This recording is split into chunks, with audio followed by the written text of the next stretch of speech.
Bonsoir à tous, bienvenue à cette deuxième conférence du cycle 50 ans on a marché sur la Lune et peut-être qu'y retournera-t-on. Aujourd'hui, c'est Rémi Tropé qui va nous parler de la fusée Saturne. Rémi est médiateur scientifique au département de astronomie et astrophysique au Palais de Coubertin depuis 25 ans, c'est ça? Et depuis sa plus tendre enfance, il s'intéresse à l'astronautique et en particulier aux petites machines qui vont dans le ciel, aux fusées qu'on appelle maintenant des lanceurs. Alors, je vais lui laisser la parole. Je voulais juste vous signaler les prochaines conférences. Donc, mercredi prochain, on va essayer d'apprendre ce que nous ont appris justement les échantillons lunaires ramenés par les astronautes. Vous savez que les astronautes ont ramené à peu près 400 kilos d'échantillons. Et c'est un géologue qui va nous parler de ça, c'est Charles Frankel, que vous connaissez certainement. Le mercredi d'après, ce sera le 5 juin, on parlera plus en détail des missions, des différentes missions Apollo. Donc, vu de l'aspect astronaute, et c'est le journaliste Philippe Hénarejos de Ciel et Espace, que vous connaissez aussi certainement, qui va nous en parler.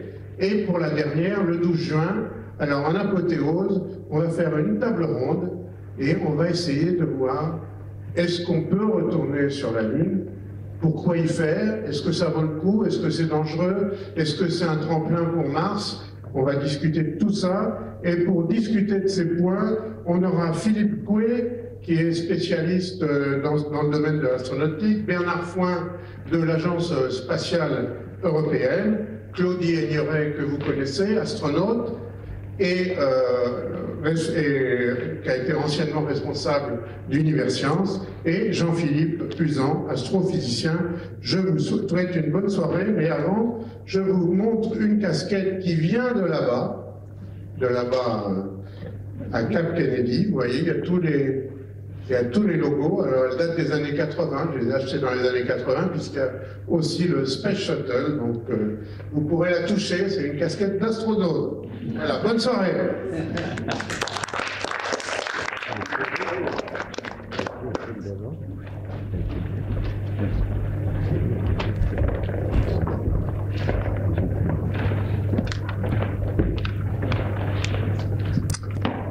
Donc bonsoir à tous et à toutes.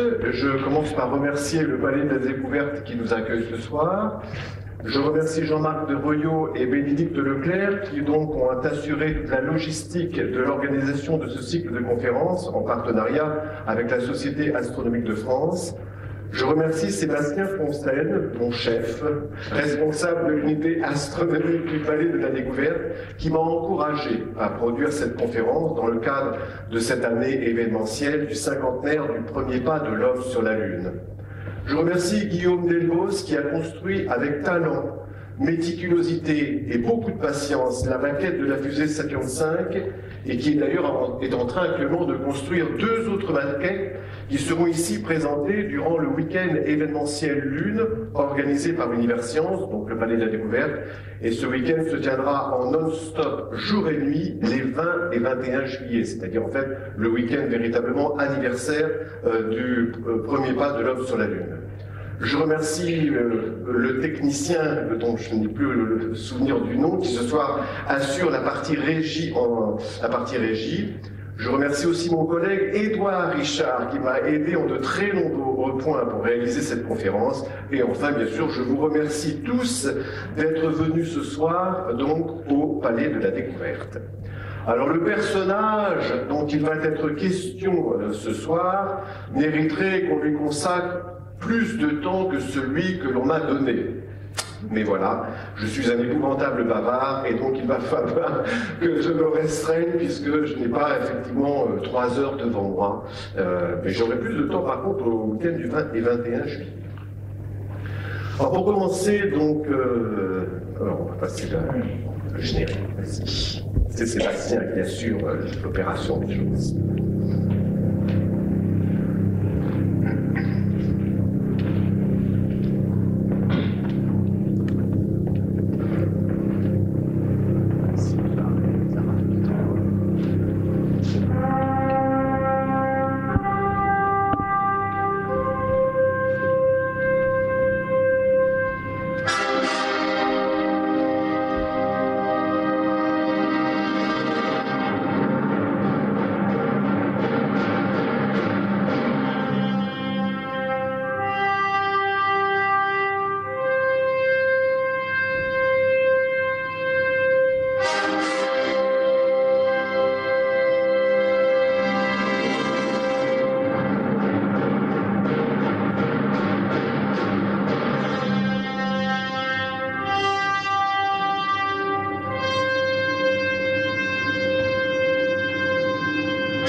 Donc si vous avez ressenti une émotion en regardant ce petit extrait vidéo, eh bien, vous avez compris, en fait, à qui vous avez affaire. À moi, bien sûr, car la star de la soirée n'est pas du tout moi. Je suis rangé derrière cette fusée d'une puissance absolument incroyable. Et je veux ici, justement, mettre en valeur la puissance de cette fusée qui, lorsque j'étais enfant, m'a véritablement complètement fasciné. Je reste toujours dans cette fascination. Le 12 septembre 1962, alors que les États-Unis ne totalisaient que 15 minutes de vol spatial, c'était le vol suborbital d'Alan Shepard, le président américain John Kennedy prononce un célèbre discours à l'université de Rice aux États-Unis. Donc on va écouter un extrait de ce discours, que sûrement vous connaissez. We choose to go to the moon.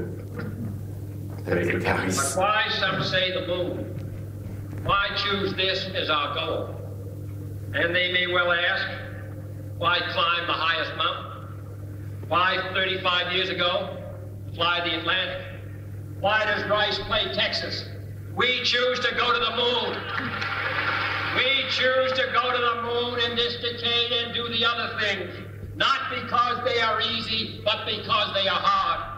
Because that goal will serve to organize and measure the best of our energies and skills. Because that challenge is one that we're willing to accept, one we are unwilling to postpone, and one we intend to win, and the others too.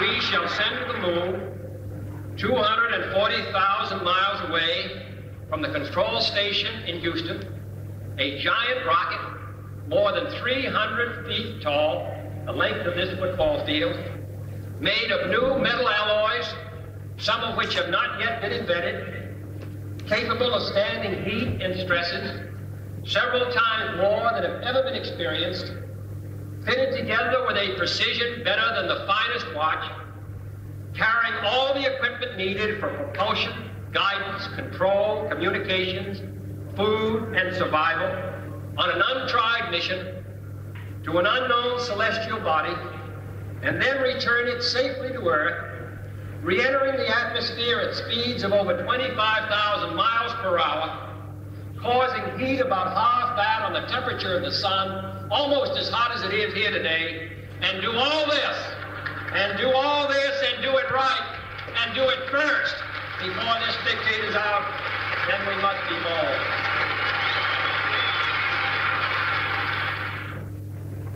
Par ces quelques mots, le président Kennedy vient de donner naissance au plus fabuleux programme spatial du XXe siècle, le programme Apollo.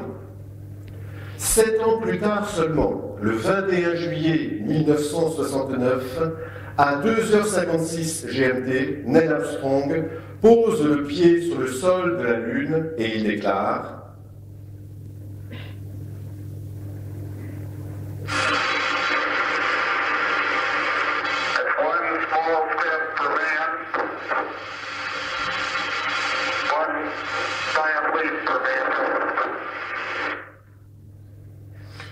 Alors une fusée, qu'est-ce que c'est? Une fusée, c'est un véhicule dont la mission est de transporter et d'envoyer dans l'espace ce qu'on appelle une charge utile. Alors qu'est-ce que ça peut être une charge utile? Un satellite, un vaisseau spatial, un missile. Je pense que Jean-Pierre vous a présenté la semaine dernière l'origine finalement de ces fusées avec les fameux A4V2. J'avais prévu, comme ça a été dit la semaine dernière, je ne vais donc pas faire une redite de cette chose-là. En fait, une fusée, c'est un véhicule jetable. C'est-à-dire que la fusée, elle part, mais elle ne revient pas. En tout cas, à cette époque-là, c'est comme ça qu'on concevait les choses. Quel est au départ l'objectif d'un lanceur fusée? C'est de parvenir à une vitesse suffisante pour qu'il ne retombe pas sur la Terre. Si vous remémorez ça, vous comprendrez pourquoi un tel lanceur, une telle fusée, etc. Par exemple, à 200 km d'altitude, le lanceur doit absolument atteindre une vitesse de 28 000 km/h. Car s'il n'atteignait pas cette vitesse, il retomberait sur la Terre. Mais grâce à cette vitesse, il se maintient sur une trajectoire orbitale autour de la Terre. Donc en fait, il faut une puissance colossale pour arracher une fusée de l'écorce terrestre. Et donc un lanceur fusée, c'est d'abord plusieurs énormes réservoirs étages empilés les uns sur les autres. C'est-à-dire en fait plusieurs fusées étages empilées les unes sur les autres. Vous avez finalement ici, avec cette maquette, une première fusée, on dit c'est le premier étage, c'est déjà une première fusée, une seconde fusée qu'on appelle le deuxième étage, une troisième fusée, c'est le troisième étage. Et tout ça pourquoi? Pour transporter ceci. Qui sera d'ailleurs la seule partie, la partie sommitale, le cône supérieur de la fusée, c'est la seule chose qui revient sur la Terre. Donc en fait, ce que l'on veut donner, c'est de la vitesse à la fusée. Alors on se dit, mais pourquoi finalement ne pas faire une seule fusée à un seul étage? Ben voilà, il faut penser aussi au poids. Le poids que représentent les carburants-comburants. Alors le carburant, finalement, c'est par exemple dans votre voiture l'essence que vous mettez dans votre voiture, et le comburant, c'est ce qui va permettre à cette essence de brûler dans votre moteur. Ça sera donc l'oxygène de l'air. La fusée, elle doit transporter à la fois son carburant, et elle doit aussi transporter son comburant, c'est-à-dire ce qui va permettre à ce carburant, entre autres de l'oxygène, ce qui va permettre à ce carburant donc de pouvoir être brûlé. Et tout ça représente, dans le poids total de la fusée, 90% du poids total de la fusée. Donc en fait, une fusée, c'est vraiment transporter d'abord du carburant. La bonne nouvelle, c'est que pendant le vol, la fusée consomme son carburant. Donc au fur et à mesure qu'elle consomme son carburant, elle s'allège. Et si elle s'allège, elle peut d'autant plus prendre de la vitesse. Et voilà pourquoi, dès que les réservoirs étages sont vides, ils sont largués avec leur moteur, car ils ne servent plus à rien. D'où le concept de fusée jetable. Donc en résumé, pour aller vite, un lanceur fusée doit éjecter à une grande vitesse une masse importante de gaz et larguer au fur et à mesure le poids devenu inutile. Un moteur fusée, c'est un moteur à réaction. Enfin, c'est assez simple, c'est le fameux principe de Newton. Je prends un exemple. Si vous êtes tireur, si vous êtes chasseur, par exemple, et que vous tirez au fusil, la balle part, et qu'est-ce qui se passe? Le fusil vous rentre dans l'épaule. Donc il y a l'action, c'est la balle qui part à une certaine vitesse, et le fusée recule en quelque sorte. Ça, c'est vraiment le principe, finalement, de l'action-réaction. Ici, on est à la diapo 15. Non, ça c'est le numéro 6. Ah, ça avance. C'est parce qu'on a sauté une partie en quelque sorte. Voilà, le schéma du principe de l'action-réaction. Autre chose, une image plus simple, c'est ce que j'appelle le ballon de foire. Donc quand vous gonflez le ballon de foire, image suivante, et que vous fermez l'embouchure, l'air contenu dans le ballon exerce une pression égale sur toutes les parois du ballon. Maintenant, vous ouvrez l'embouchure. Qu'est-ce qui se passe? Il va y avoir une inégalité de la pression, et l'air va se précipiter vers cette embouchure, et votre ballon, qu'est-ce qu'il fait? Il part en l'air. C'est le principe de la fusée. Diapo 17. Alors, un moteur fusée est constitué par un système d'alimentation, diapo 18. Un système d'alimentation, c'est quoi? Ce sont des pompes à carburant. Dans votre voiture, vous avez des pompes à carburant qui amènent le carburant finalement dans le carburateur. Donc ici, on a une image du moteur F1, qui est le moteur principal du premier étage de la fusée. On a la partie supérieure avec ce que j'ai appelé le cauchemar du plombier, c'est-à-dire toutes ces pompes, toute cette tuyauterie, etc. Et qui va cette tuyauterie et ces pompes amener donc le carburant et le comburant dans la turbopompe. Alors la turbopompe, diapo 19, elle est entraînée par une turbine. Cette turbopompe, quel est son but? C'est de mettre sous pression les ergols, c'est-à-dire le carburant et le comburant, avant qu'ils soient injectés dans la chambre de combustion. Parce que le but de l'opération, c'est que le carburant et le comburant arrivent avec une grande pression dans la chambre de combustion, c'est le four, c'est là où tout va se passer, en quelque sorte, où ce carburant va être transformé en énergie. Donc cet élément, la turbopompe, est un élément du moteur fusée qui joue un rôle essentiel dans la performance de ce moteur fusée. Puis ensuite, vous avez donc les injecteurs qui vont diffuser les ergols, carburants concurrents, dans la chambre de combustion. Donc en fait, le but de ces injecteurs, c'est qu'ils diffusent tout ça sous forme d'un spray, en quelque sorte, bien sûr, et ils assurent le mélange optimum de ce carburant concurrent. Et on arrive en fait à la pièce maîtresse, bien sûr, c'est-à-dire à la chambre de combustion, cette chose absolument incroyable, bien sûr. Ici, on a donc la chambre de combustion du moteur F1. Et donc, elle doit assurer les fonctions suivantes. D'abord, elle doit mélanger le carburant et le concurrent qui vient du système d'alimentation, vous l'avez compris. Elle permet la réaction chimique entre ces ergols, carburant, concurrent. Et surtout, elle accélère, et ça c'est très important, les gaz de combustion vers la tuyère. La température de la chambre de combustion du moteur F1, le premier étage de la Saturn 1, était de 3300 degrés. Et enfin, vous avez la tuyère. Donc, la tuyère, c'est une pièce extrêmement importante, car c'est là que se réalise la détente des gaz qui sont accélérés. Et la tuyère, elle permet d'accélérer les gaz. Cette tuyère, d'ailleurs, vous remarquez, elle a la forme d'un cône convergent, puis divergent. C'est-à-dire, il y a ici cette zone qu'on appelle le col de la tuyère. Dans cette partie ici, les gaz sont à une vitesse inférieure à la vitesse du son. Et dans la partie divergente, après le passage du col de la tuyère, les gaz passent à une vitesse supérieure au son. Et c'est ça que l'on recherche, en quelque sorte. Donc, en amont du col de la tuyère, dans la partie supérieure, donc on est à 340 km/s, et en aval, on passe à 2580 finalement mètres secondes. C'est-à-dire véritablement, on accélère considérablement, ça veut dire max 5, max 7, j'ai cherché. On n'est plus à une vitesse supersonique, on est à une vitesse encore plus, on est à une vitesse qu'on appelle hypersonique. J'ai fait un petit peu quelques recherches, voilà. Alors tout ça, évidemment, ça chauffe, vous imaginez, donc il faut que ce soit refroidi. C'est comme votre moteur, vous avez un circuit de refroidissement qui entoure le moteur, sinon ça serait évidemment catastrophique pour votre voiture. Les pistons serrés, etc. Donc le circuit de refroidissement, il est également ici.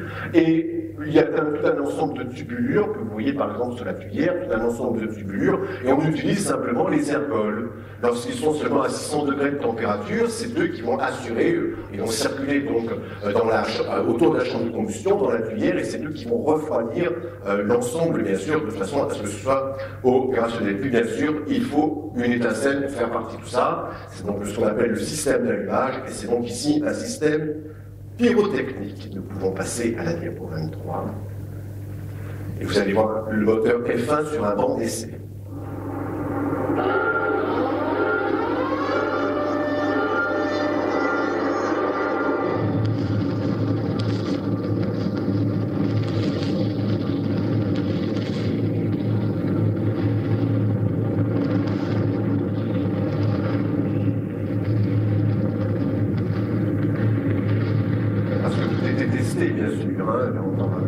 Tout ce qui était utilisé était évidemment testé auparavant. Donc là, on voit l'étage d'ailleurs qui est posé sur le banc d'essai avec les moteurs qui sont en dessous, qui fait une puissance incroyable. Et ensuite on va avoir une vue des tuyères finalement qui sont juste au-dessus.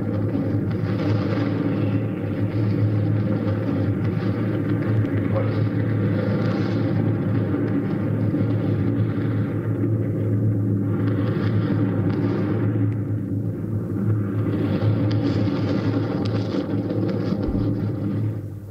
Alors la fusée Saturn V, c'est une chose, mais il y a toute une préparation.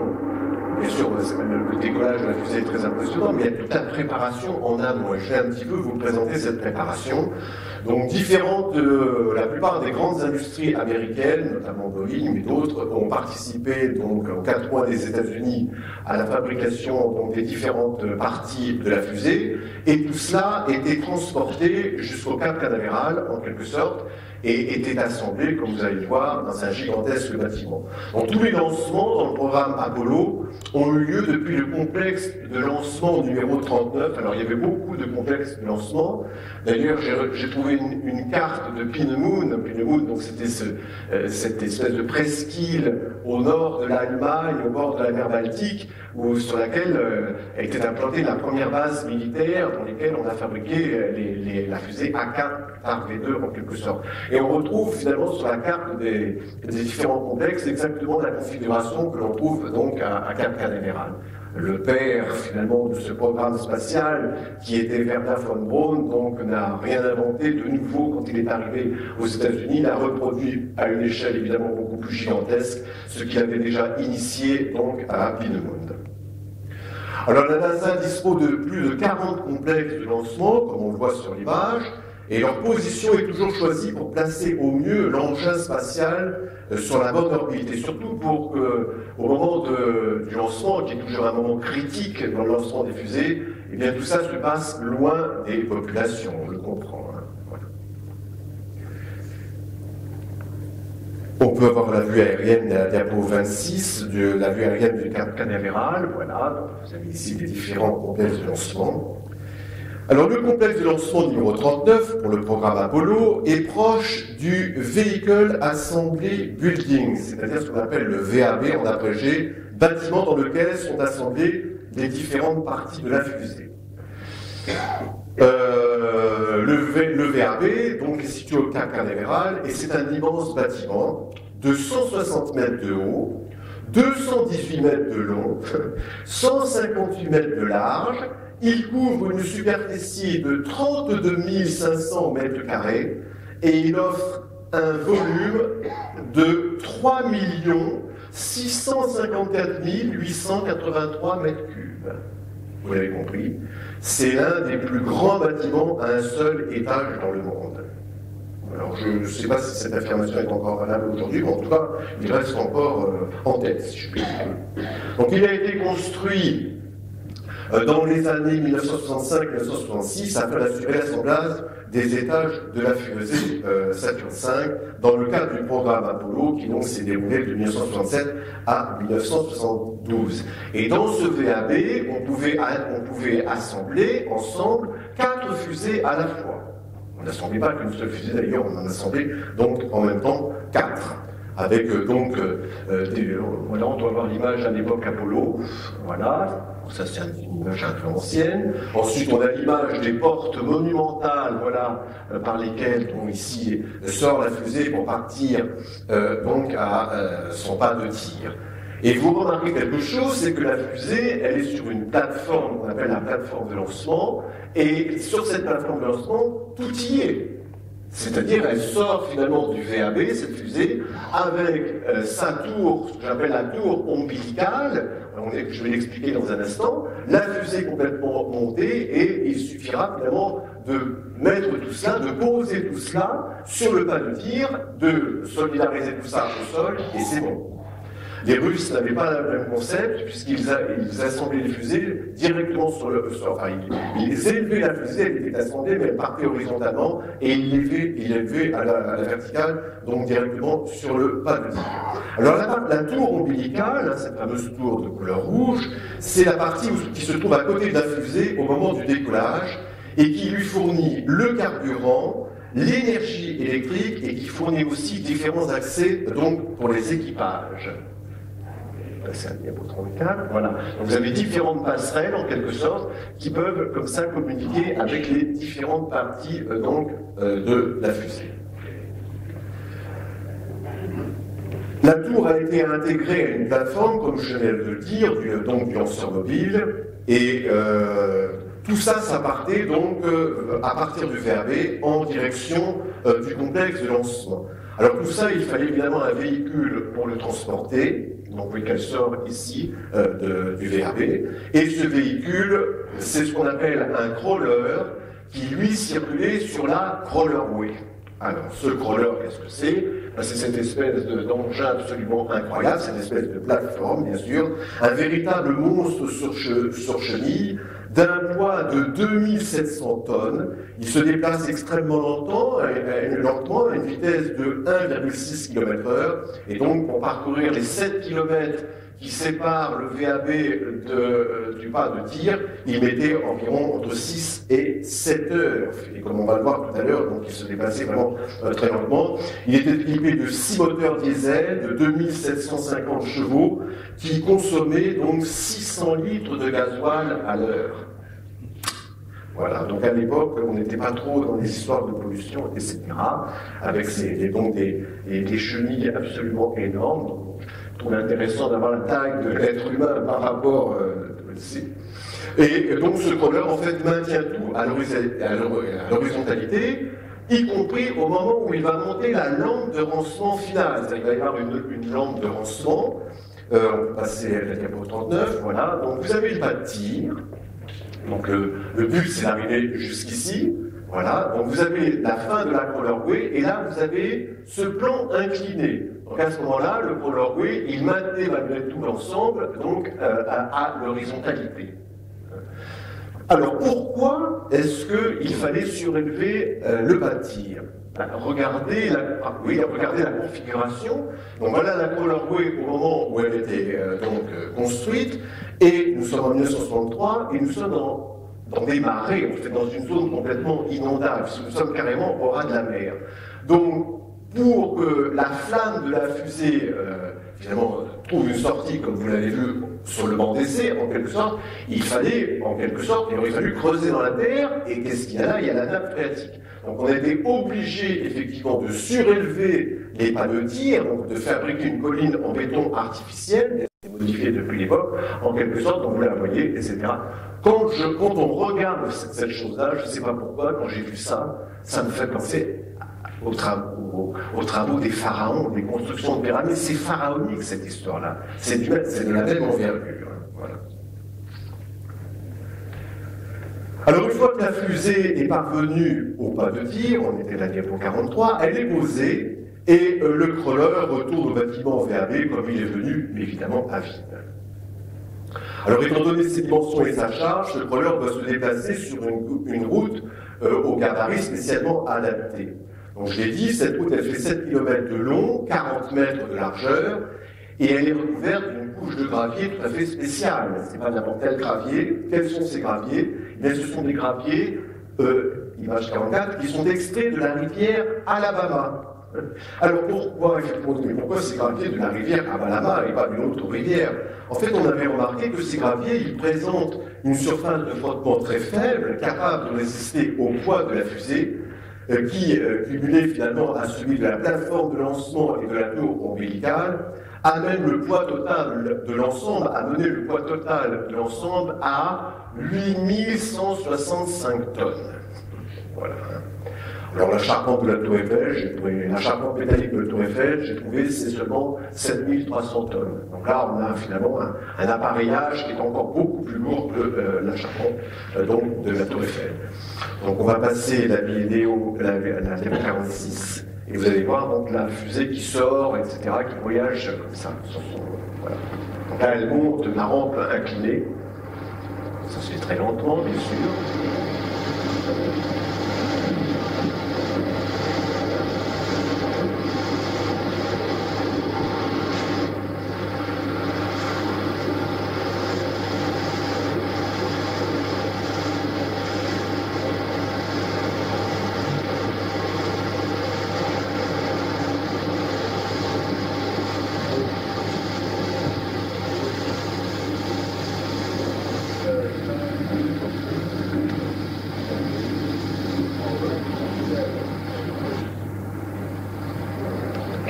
Elle arrive dans la partie terminale,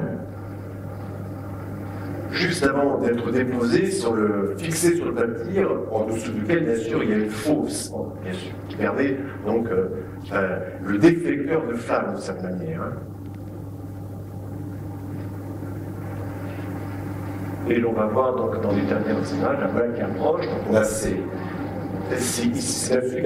ça va être posé, bien sûr, la plateforme qui est ici va être posée et solidarisée au sol.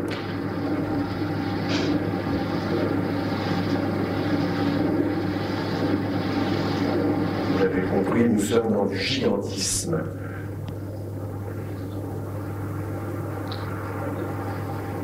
Alors on pourrait passer une conférence entière à décrire ce bâtir, car il y a des galeries, il y a des possibilités de se sauver. À l'autre bout là-bas, il y a un bunker pour protéger ça en cas de problème. C'est absolument hallucinant.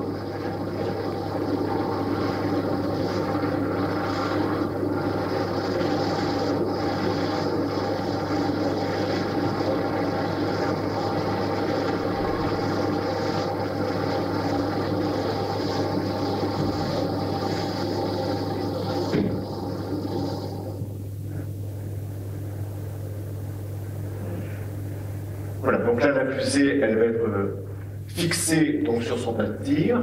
Voilà le technicien qui prépare tout cela, et voilà. On peut passer à la diapo 47, parce que maintenant, on va vraiment parler de cette fusée.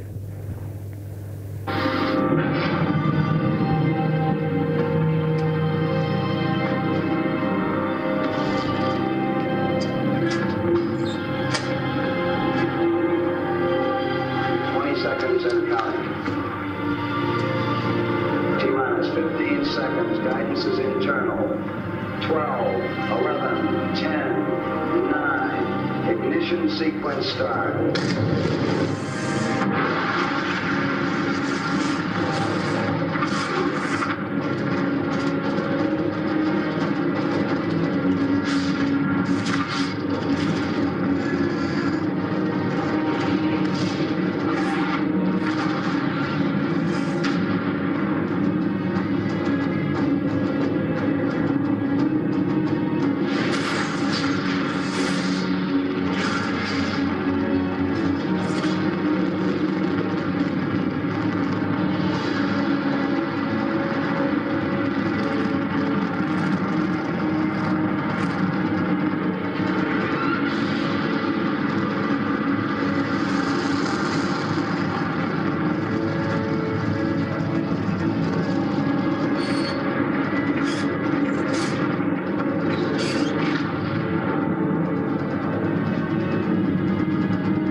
Donc évidemment ici, c'est pas un film de la réalité de ce qui est. C'est un film qui rend compte de la réalité, puisque c'est le fameux film qui est sorti l'année dernière, The First Man, que je vous invite à voir, bien sûr, car en tout cas sur le plan de l'image, il est extrêmement bien réussi. Bon, après l'histoire, c'est une autre chose, mais sur le plan de l'image, il est très bien réussi. Surtout, ce qui est intéressant dans ce film, c'est que l'on voit ce qui se passait finalement dans la cabine du vaisseau Apollo, parce qu'on n'a pas d'image de l'époque qui nous montre véritablement, vous voyez bien, les astronautes sont secoués, c'est vraiment pas confortable, en quelque sorte, ce moment-là. Hein, bon. Bien entendu, ce ne sont pas des gens comme nous, ce sont des gens qui ont été soumis à un entraînement, qui savaient tout cela, qui étaient préparés, voilà. Alors, cette fusée Saturn V, on va passer la diapo 48, donc cette fusée Saturn V, elle comprend un lanceur, donc là, le lanceur c'est toute cette partie de la fusée, qui lui est composé de 3 étages, le premier étage, le deuxième étage, comme je l'ai dit, la première fusée, la deuxième fusée, le troisième étage, et au sommet de ce lanceur, on va donc avoir le module lunaire, le fameux LEM, Lunar Module, et on aura donc le vaisseau Apollo qui lui-même comprendra le module de service, ce que j'appelle finalement le sac de service, vous allez comprendre pourquoi tout à l'heure, et le module de commande qui est la résidence finalement des 3 astronautes pendant pratiquement tout le voyage. Et au sommet, vous avez donc l'escape tower, c'est-à-dire la tour de sauvetage. Tout ça va donc être décrit au fur et à mesure. Alors, bon, je vais dire un peu encore des chiffres. Donc le poids au décollage est de 3038 tonnes, carburant compris. Le volume de carburant contenu dans l'ensemble de la fusée est égal à 3 650 000 litres. Avec ce volume, une voiture pourrait faire à peu près 1000 fois le tour de la Terre. Quant au coût de l'ensemble du programme Apollo, il a été donc de 24 milliards de dollars en valeur de 1970. Bon, j'ai cherché la valeur actuelle, ça serait environ 129 milliards de dollars en valeur actuelle. Vous comprenez pourquoi, peut-être aujourd'hui, on ne se précipite pas pour recommencer un tel programme. Alors, le premier étage, construit donc par la société Boeing, et comme pour la plupart des étages d'une fusée spatiale, la presque totalité de la masse des 2279 tonnes au décollage de ce premier étage provenait des carburants. C'est-à-dire, pour le premier étage, que sont les carburants? Quels sont les carburants comburants? Le carburant, c'est du kérosène, et le comburant, c'est de l'oxygène liquide. Cet étage fait 42 mètres de hauteur, la fusée en tout fait environ 110 mètres de hauteur, donc le premier étage fait 42 mètres de hauteur pour un diamètre de 10 mètres. C'est un monstre de puissance, donc il fournit une poussée de 3500 tonnes au décollage, et il va propulser l'ensemble de la fusée à une vitesse de 8600 km/h, ce qui va lui permettre finalement d'atteindre une altitude de 67 km. Lorsqu'il a atteint cette altitude de 67 km, c'est-à-dire au bout de 2 minutes et demie, et qu'il a brûlé 2000 tonnes d'alcool, on s'en débarrasse. Alors, on a l'image des 5 moteurs. Il possède donc 5 moteurs à la base, disposés en croix. Chacun des moteurs, qu'on appelle les F1, pèse 8400 kg, c'est à peu près le poids d'un autobus, et a une hauteur de 5,70 m. On voit ici dans l'image suivante donc la taille d'un être humain par rapport à la taille du moteur F1, et il consomme environ 2,7 tonnes de carburant par seconde. Alors le moteur central, parmi ces 5 moteurs, lui est fixe, mais les 4 moteurs qui sont autour donc peuvent effectivement pivoter d'un angle d'environ 6 degrés, si je crois me souvenir, et cela est possible grâce à des cardans. Comme vous avez dans votre voiture des cardans qui permettent finalement d'équilibrer et de tourner vos roues. On peut passer l'image suivante. Donc on a ici ces fameux cardans que l'on voit, et on a une autre image qui nous montre la disposition de ces cardans donc au sommet du moteur F1. Je regarde, voilà, et donc il a une puissance de 120 millions de kilowatts, c'est-à-dire environ 100 centrales nucléaires de 1200 mégawatts. Donc, je ne vous rappellerai pas tous ces chiffres, mais c'est un petit peu pour vous dire. La flamme qui sort du moteur F1, comme vous l'avez vu dans les différentes vidéos de lancement, a une longueur de 600 mètres, c'est-à-dire en fait c'est 6 fois la hauteur de la fusée, ou encore si vous préférez 2 fois la hauteur de la tour Eiffel. Alors, la séquence d'allumage du premier étage débute 8 secondes, c'est-à-dire presque 9 secondes, avant le lancement proprement dit. C'est la phase, que vous entendrez tout à l'heure, qu'on appelle ignition, la mise à feu des moteurs. Donc le premier moteur s'allume juste avant que s'allument les 4 autres moteurs. Il y a une raison à cela, c'est pour ne pas imprimer à l'ensemble de la fusée tout de suite le maximum finalement donc d'efforts mécaniques, de programmer ça aussi justement que possible, bien sûr. Alors une fois que les ordinateurs à l'intérieur de la fusée, on reparlera des ordinateurs de la fusée, ont confirmé que les moteurs ont atteint la puissance maximale, la fusée va donc être lâchée, parce que pour l'instant les moteurs sont allumés, les 4 moteurs sont allumés, mais la fusée, elle est accrochée encore au sol. Il y a des mâchoires qui la retiennent, bien sûr, et il va falloir lâcher tout ça. Donc les fixations qui sont accrochées à la base de la fusée vont s'ouvrir, comme vous allez le revoir tout à l'heure, jusqu'à se relâcher complètement, et là, bien sûr, la fusée décolle. Cette phase de lancement dure une demi-seconde, et lorsque la fusée est complètement relâchée, le lancement ne peut plus être interrompu. On ne peut pas dire « Ah, ça ne marche pas, j'arrête les moteurs, on repart tout à zéro », c'est pas possible. Donc là, advienne que pourra.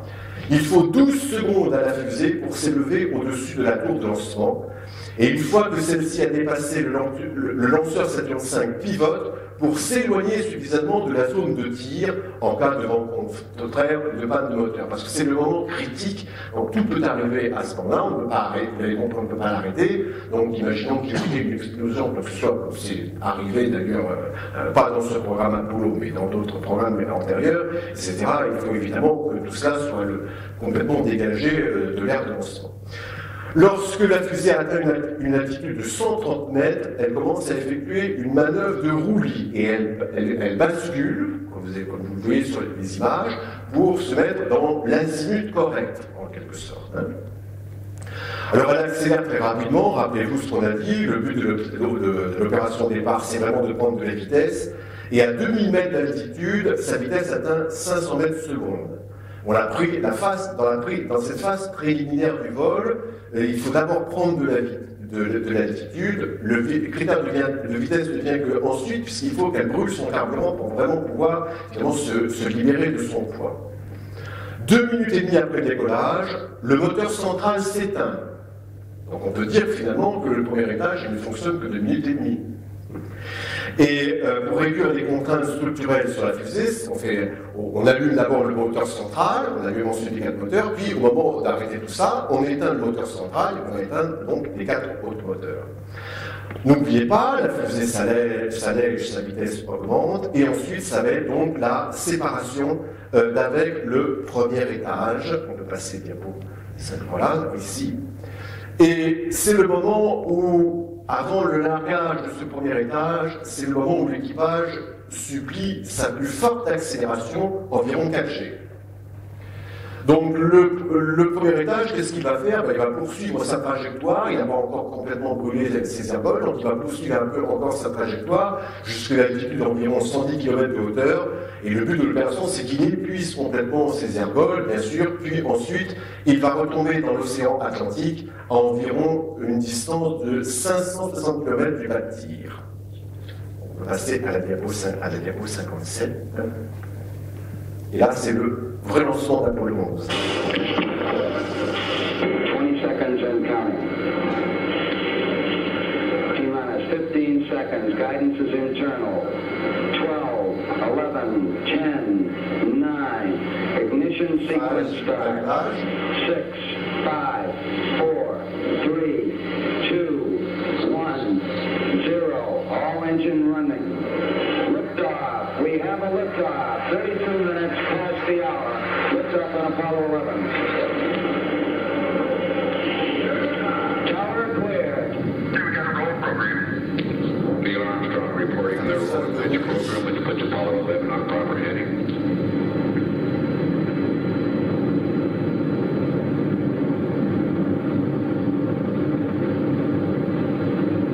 Plus 30 seconds. Roll complete and engine program.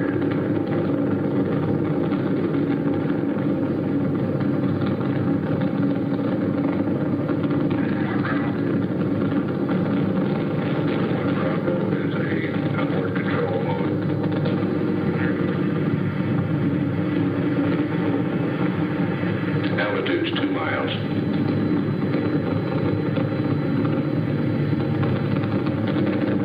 Oh, well, Houston, you're good at 1 minute. Downrange 1 mile, altitude 3, 4 miles now. Velocity 2,195 feet per second.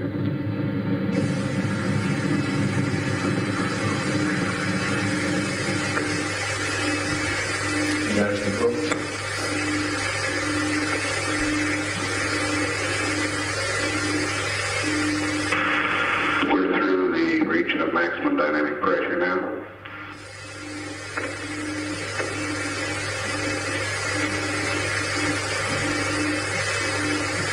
Set 8 miles downrange, 12 miles high. Velocity 4,000 feet per second. Stand by for mode 1 Charlie. Mark, mode 1 Charlie. 1 Charlie. Cliff Charlesworth taking a staging status. This is Houston, you are go for staging.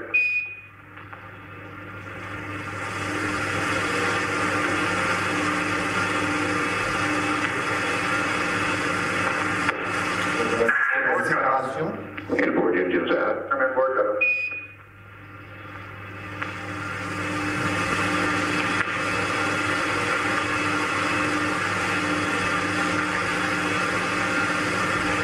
Downrange 35 miles, 30 miles high, standing by for the outboard engine cut down now.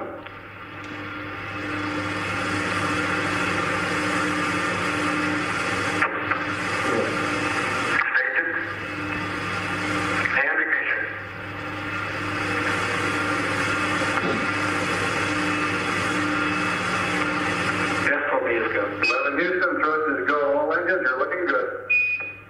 Roger, you're loud and clear, Houston.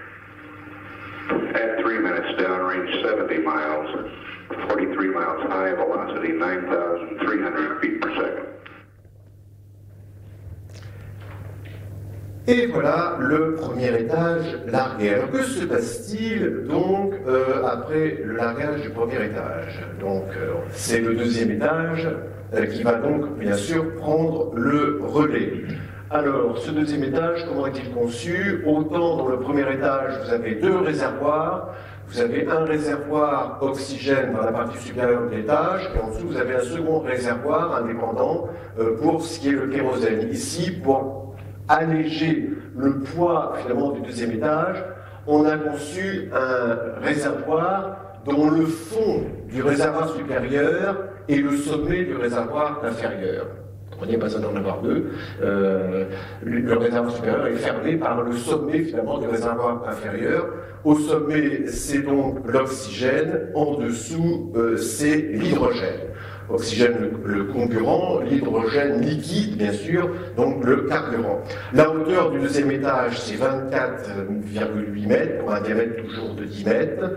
Une masse de 481 tonnes, toujours pareil, 97% de cette masse, c'est donc les carburants. Alors le rôle du deuxième étage, quel est-il? Eh bien en fait, je l'ai dit, je le redis, il prend le relais du premier étage, et ce deuxième étage va fonctionner, lui, pendant 6 minutes et 26 secondes. Son rôle, c'est d'accélérer encore la fusée Saturn V à travers les hautes couches de l'atmosphère et permettre à l'ensemble, à ce qui reste de la fusée, si je puis dire, du lanceur, d'atteindre une altitude de 185 km et une vitesse de 24 600 km/h. En fait, on approche ici la vitesse minimale requise pour maintenir en orbite un engin spatial. Pour maintenir en orbite un engin spatial, la vitesse, c'est 7,9 km/s. Donc ici, effectivement, le but, c'est d'acquérir cette vitesse de façon à satelliser, mettre sur, comme on va voir, l'orbite de parking, donc le lanceur avant que de le propulser vers la Lune. Alors le deuxième étage, il est propulsé par 5 moteurs J2, voilà, vous voyez, donc, et ils sont allumés en 2 temps. Donc après la séparation avec le premier étage, des petites fusées, si je puis dire, car rien n'est petit là-dedans, dites de tassement, impriment durant 4 secondes une accélération au lanceur. Car une fois qu'il a été séparé, le premier étage s'est séparé, le reste, rien n'est encore allumé, donc il ne continue à cette vitesse que par son inertie.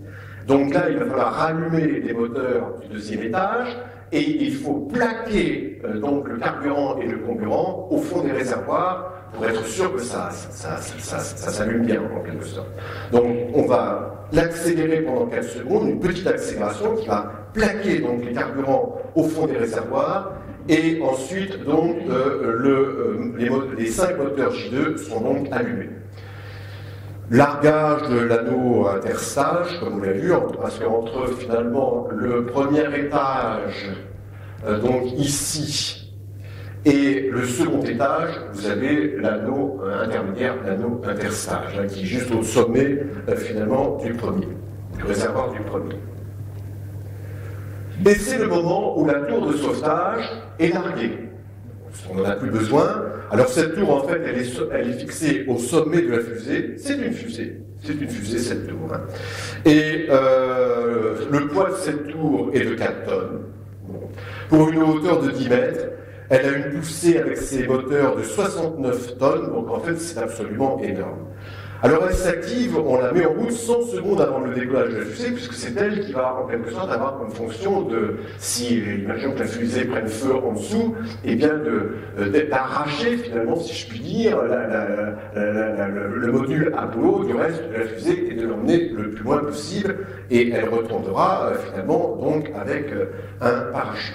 Voilà, donc là on voit ici cette tour de sauvetage sur cette image. On voit ensuite dans l'image suivante les moteurs qui sont ici. Donc comme je l'ai dit, c'est vraiment une fusée. Alors elle n'a jamais eu à servir pour le programme Apollo. Bon, on a eu ici donc une vue d'une simulation, si on en avait eu besoin, en quelque sorte, voilà à quoi ça aurait ressemblé. Ça va, vous suivez? Parfait. Bon, c'est très sage.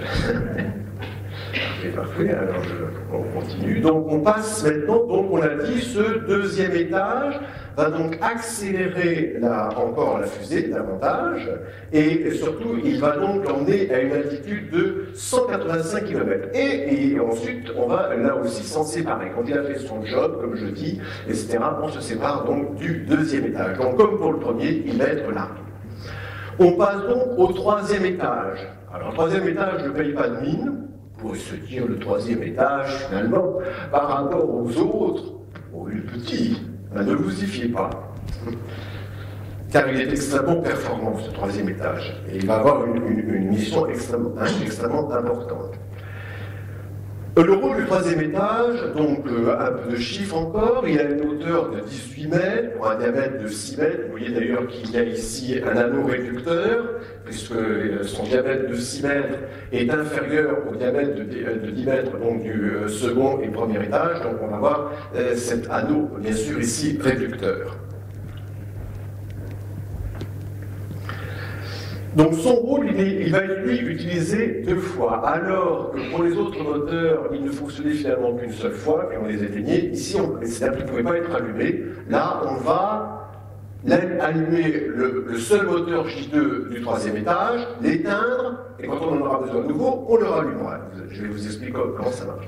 Donc, il est utilisé 2 fois au cours de mission lunaire. La première fois, et c'est le premier rôle, pour la mise en orbite terrestre de parking, après l'extinction du deuxième étage, car il faut finaliser le deuxième étage, il n'a pas encore mis le reste du lanceur en orbite. Donc, ça va être le rôle de ce troisième étage de faire la finalisation de cette fameuse orbite autour de la Terre que j'appelle l'orbite de parking, parce que là, il peut rester effectivement indéfiniment. Et ensuite, la seconde fois, on remettra le moteur en route pour faire la manœuvre d'injection translunaire, c'est-à-dire pour le sortir finalement de son orbite de parking et le propulser en direction donc de la Lune. On peut... Oui... Alors, 10 minutes et 30 secondes après le décollage, parce que là, on est seulement après le décollage de la fusée, nous n'en sommes qu'à 10 minutes et 30 secondes. On a déjà largué 2 étages. Donc, 10 minutes 30 secondes après le décollage de la fusée, le moteur J2 du troisième étage s'allume durant 2 minutes et demie. Et il va placer finalement l'ensemble du lanceur autour de la Terre à une altitude de 185 km et va lui donner une vitesse de 28 000 km/h. Donc le vaisseau Apollo va tourner autour de la Terre sur une ellipse. Donc ça, c'est les fameuses lois de Kepler qui sont derrière tout ça, hein, parce que finalement, pour la mission lunaire, on utilise simplement la loi de Kepler, c'est pas plus compliqué que ça, si je puis dire. Mais donc on satellise, finalement, on va satelliser le lanceur et le vaisseau Apollo autour de la Terre, et ça sera sur une ellipse qui sera quasiment donc une trajectoire quasi circulaire. C'est pas le but, parce que c'est pas avec une trajectoire quasiment circulaire autour de la Terre que l'on va pouvoir faire arriver le vaisseau spatial Apollo sur la Lune. Donc il va falloir quoi faire? Il va falloir augmenter finalement donc l'ellipse, c'est-à-dire repousser. Alors, dans une ellipse, vous savez ce qu'on appelle le périgée, c'est-à-dire le point le plus proche de la Terre, hein, c'est périgée en grec, c'est le plus près, gay c'est la Terre, péri c'est le plus près de la Terre, et vous avez le point le plus loin de la Terre qu'on appelle l'apogée, le sommet le plus loin de la Terre. Donc qu'est-ce qu'il faut faire ici? C'est augmenter l'apogée de l'ellipse, en quelque sorte, bien sûr, et pour augmenter l'apogée de l'ellipse, il faut accélérer la fusée quand elle est au périgée. Car c'est lorsque un véhicule ou une planète arrive au périgée qu'elle a sa vitesse maximum. Ensuite, elle ralentit quand elle s'éloigne. Hein, quand la Terre est autour du Soleil, il va y avoir un moment où elle va être au plus près de la Terre, au plus près du Soleil. Dans ce cas-là, c'est le périhélie. Donc là, c'est là où elle a sa vitesse maximum. Puis ensuite, elle profite de cette vitesse maximum. Elle s'éloigne en quelque sorte, je parle de la Terre autour du Soleil, elle s'éloigne du Soleil et sa vitesse va diminuer à l'apogée. Puis elle va revenir, etc., etc. Donc c'est là vraiment le principe de la loi de Kepler qu'on utilise donc ici simplement dans ces histoires de mission Apollo. C'est bon ça? Oui, d'accord, ok, pardon. Bon. Alors, c'est un petit point d'astronomie, si je puis dire. Donc, la manœuvre d'injection translunaire, c'est le moment important. Donc là, la fusée, elle va être satellisée donc, pendant environ 2 heures. Elle va faire 2 orbites autour de la Terre. Alors, que font les astronautes dans ce temps-là? Ils font des manœuvres de vérification. Bon, je pense qu'ils soufflent un peu après tout ce qu'ils viennent de traverser. Vous le comprenez, ils ont quand même peut-être un petit peu besoin de souffler. Donc, s'il y a 2 heures, c'est pas souffler pour dormir, faire une sieste, boire 50 cafés, etc., à la machine à café, etc. Donc, il s'agit de continuer à travailler, mais peut-être dans quelque chose d'un petit peu plus, on va dire, relaxant, d'une certaine manière. Bon. Alors, ensuite, effectivement, elle va faire ces 2 orbites, puis, c'est quoi le but de l'opération? Le but de l'opération, c'est que tout ça aille en direction de la Lune. Donc, on va donc faire ce qu'on appelle la manœuvre d'injection translunaire, qui intervient 2h30 après le décollage de la fusée. Donc, on va allonger, comme je l'ai dit, l'orbite du vaisseau Apollo et augmenter la distance du point le plus éloigné de la Terre. Et pour cela, qu'est-ce qu'il faut faire? Il faut gagner de la vitesse, parce que vous ne pouvez pas, si vous n'avez pas de vitesse, ça n'est pas possible. Vous restez comme ça tout le temps autour de la Terre à la même vitesse. Donc, 2h44 après le décollage, le moteur J2 du 3e étage est rallumé durant 6 minutes. Pour abandonner cette fameuse orbite terrestre de parking, augmenter la vitesse afin de passer de 28 000 km/h à 39 000 km/h et propulser le vaisseau Apollo vers la Lune. Et cette propulsion va durer 6 minutes. Et que va-t-il se passer après? Alors là, on arrive dans une manœuvre, vous allez voir, qui est complexe. Et c'est un des endroits dangereux dans l'émission. Donc 30 minutes après la fin de cette propulsion, le vaisseau Apollo se sépare du 3e étage. Que va-t-il faire? Bon là je les ai collés parce que moi ça tombe. Mais cette partie-là, enfin, ce qu'on appelle le train spatial, donc le vaisseau Apollo qui est là, va se séparer du 3e étage, donc lui il va être désolidarisé. Qu'est-ce qu'il va faire? Il va faire une rotation de 180 degrés pour venir repêcher le module lunaire, sortir de son carénage, en quelque sorte, le module lunaire. Ça, c'est ce qu'on appelle une manœuvre de rendez-vous. Bien sûr, on a testé ça dans les programmes Gemini, mais rien n'est jamais acquis, vous savez, on ne sait jamais ce qui peut se passer. Alors, on passe à la diapo 67 pour vous montrer tout cela. Ah oui, pardon, excuse-moi, on peut repasser avant. C'est possible. Oui, donc qu'est-ce qu'on fait après avec le 3e étage? Eh bien, on va le larguer et on va lui donner une trajectoire très divergente, en quelque sorte. Alors, au départ, je crois qu'on les envoyait en direction du Soleil, ce 3e étage, et puis par la suite, au cours des missions, je crois que par Apollo 11, il était envoyé en direction du Soleil, par la suite, on les a envoyés donc s'écraser sur la Lune quand on a eu installé, après les premières missions Apollo, quand on a eu installé des instruments de mesure sur la Lune, sismographes, etc. Donc on a testé un petit peu tout ça et on envoyait un bolide, en fait c'était le 3e étage de la fusée qu'on envoyait s'écraser sur la Lune et on pouvait faire donc des mesures sismiques. On peut donc passer à l'animation qui vient, qui va vous montrer donc la manœuvre d'injection translunaire. largage du deuxième étage, ensuite c'est le troisième étage, donc là on a la mise sur orbite, hein, c'est ce que je viens d'expliquer, voilà, mise sur orbite de parking, donc c'est toujours le vaisseau Apollo et le troisième étage, et au bout de 2 orbites, injection translunaire. Donc c'est le troisième étage qui assure, donc on a relancé une deuxième fois, qui assure cette injection translunaire, et on va voir ce qui se passe à ce moment-là. Là, quel est le but? On est dans l'injection translunaire, on est à 39 000 km/h de vitesse, et il faut sortir le LEM, le lunar module, le module lunaire, donc de son carénage. Et qui est-ce qui peut faire ça? Le vaisseau Apollo, qui va l'extraire. Voilà, pour, petite animation, on va vous montrer. Donc, le vaisseau Apollo, que vous avez ici, qui est appelé ici commande service module, va donc s'encastrer, après je vais vous expliquer tout ça, voilà, dans le LEM et arracher finalement, donc enlever le LEM de son carénage. Et vous avez vu effectivement que le carénage s'est ouvert, comme je dis toujours, comme la corolle d'une fleur. C'est très très joli. Voilà. Et ensuite, eh bien, le vaisseau Apollo et le LEM, ce qu'on appelle le train spatial, bien sûr, sont en route vers la Lune. Le troisième étage a donc été largué. Alors on peut passer quelques diapos qui montrent les images de ces différentes parties. Voilà, donc ici le carénage du LEM qui s'ouvre comme la corolle d'une fleur en quelque sorte, et le nez, le sommet du cône donc du vaisseau Apollo va venir, l'image suivante, va venir ici donc s'encastrer dans cette partie, bien sûr, et vous avez là ce qu'on appelle une mire. Vous allez voir dans l'animation que j'ai trouvée ici, le rôle de cette mire elle est très importante, parce qu'en fait cette manœuvre se fait, alors que la plupart de tout ce qu'on a vu jusque-là a été piloté par un ordinateur, ici on est pilotage à main. C'est l'amarrage finalement de Apollo et du LEM.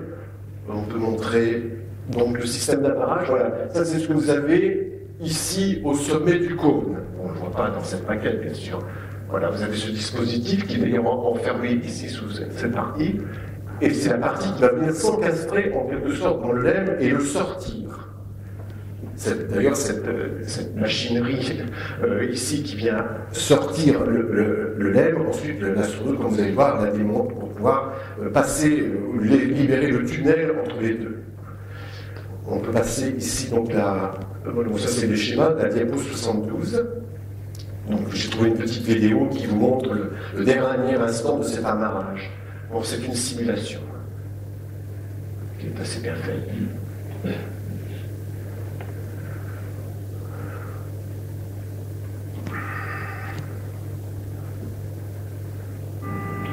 Voilà, donc c'est vu de l'intérieur, donc on a cette lunette de visée qui est ici, et il s'agit de mettre ce croisillon dans la lunette de visée en haut, pile dans la mire.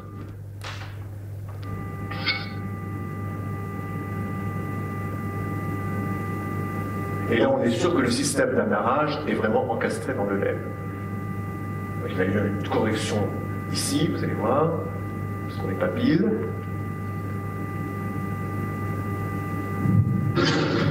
Et voilà. Je ne sais pas si ça vous aide.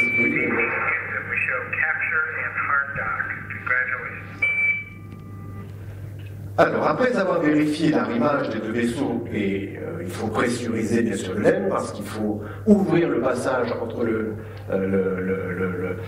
cabine Apollo et le LEM, les astronautes ont déclenché par pyrotechnie la détente des ressorts qui sont situés dans le carénage du LEM. Donc ceci sépare le LEM et le vaisseau Apollo du troisième étage, donc tout ça c'est l'extraction, et à partir de ce moment, le train spatial LEM, vaisseau Apollo sont libérés du troisième étage qui va pouvoir être largué. On a vu tout cela. Et donc là, on a effectivement ce qu'on appelle le train spatial, c'est-à-dire finalement ce dont on a besoin pour aller sur la Lune et en revenir. Car aller sur la Lune c'est une chose, mais il faut quand même pouvoir en revenir. Donc une fois que la pressurisation du LEM est effectuée, les astronautes vont libérer donc le passage tunnel, image suivante, entre le vaisseau Apollo et le LEM de façon à le mettre en libre circulation. Donc On a ici encore la partie supérieure du vaisseau Apollo qui est fermée par la trappe. Donc l'astronaute va ouvrir cette trappe. Évidemment, au-dessus de cette trappe, il y a le système d'amarrage, image suivante, que l'astronaute va donc enlever d'une certaine manière. Bien sûr, il va le ranger, car on en aura besoin au retour. Lorsque le LEM redécollera de la Lune, il faudra de nouveau s'amarrer au vaisseau Apollo. Donc il faudra effectivement que ce système d'amarrage soit remis en place et on fait la manœuvre dans l'autre sens.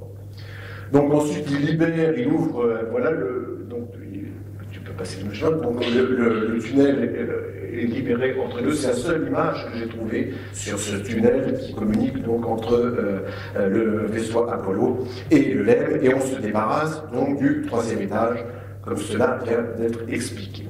Alors, il y a au sommet du 3e étage quelque chose d'extrêmement important.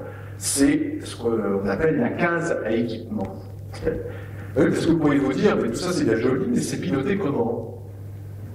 Comment ça marche ça? Comment tout ça est piloté? Il y a quelqu'un, les astronautes en tout les astronautes qui pilotent juste à des moments très particuliers. Le choix qui a été fait, ce ne sont pas les astronautes qui pilotent le programme.